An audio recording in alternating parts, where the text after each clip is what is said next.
Mardi 13 mai 2025, deuxième sortie de l'éco-bulletin pour la semaine. Bonjour, bonsoir à tous. Voici les informations qui dominent l'actualité. La situation politique et sécuritaire en Haïti continue de susciter l'attention de la communauté régionale et internationale. Le secrétaire général de l'Organisation des États américains, Luis Almagro, a annoncé dans un message publié sur les réseaux sociaux le lundi 12 mai avoir eu une rencontre de haut niveau avec le groupe des personnalités éminentes de la CARICOM consacrée à la crise haïtienne. Une vexation a été remise dans la commune de Lanzaino. Au moins 2 individus mortellement blessés par un agent de la police suite à une altercation entre biens connus avec les forces de l'ordre. Les partisans des victimes en colère incendient le commissariat et une voiture appartenue au commissariat de police de Lanzaino. Pour le moment, la commune n'a pas de policiers. Les policiers qui ont été affectés à ces 10 commissariats ont été sauvés de justesse.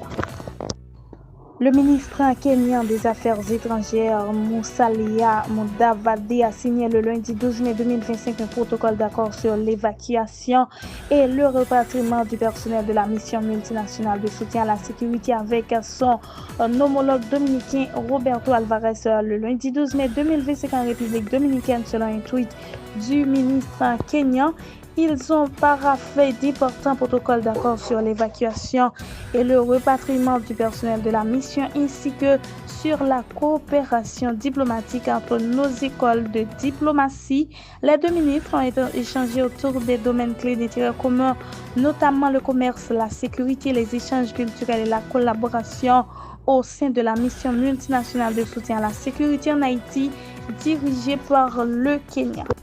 Le lundi 12 mai 2025, la direction des soins infirmiers du ministère de la Santé publique et de la population a célébré la journée internationale des infirmières sous le thème Santé M'Siavnim.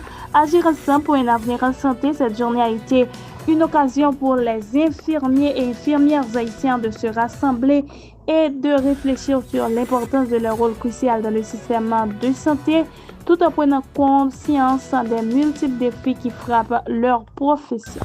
Le ministère haïtien des Affaires étrangères tentant de raviver sa machine diplomatique, le lundi 12 mai, il a annoncé l'affectation d'une nouvelle cohorte de 28 jeunes diplomates, dont 12 femmes formées à l'Académie diplomatique Jean-Price-Mars. Ils seront intégrés au service interne du ministère, une initiative présentée comme un jalon dans la réforme administrative voulue par le chancelier Jean-Victor Harvel Jean-Baptiste.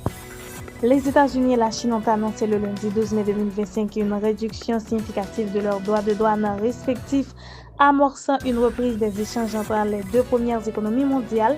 Cette trêve temporaire fixée à 90 jours relançant un commerce paralysé depuis plusieurs semaines et a provoqué un rebond immédiat des marchés financiers mondiaux. Cependant, elle ne règle pas les différents fonds entre Washington et Pékin.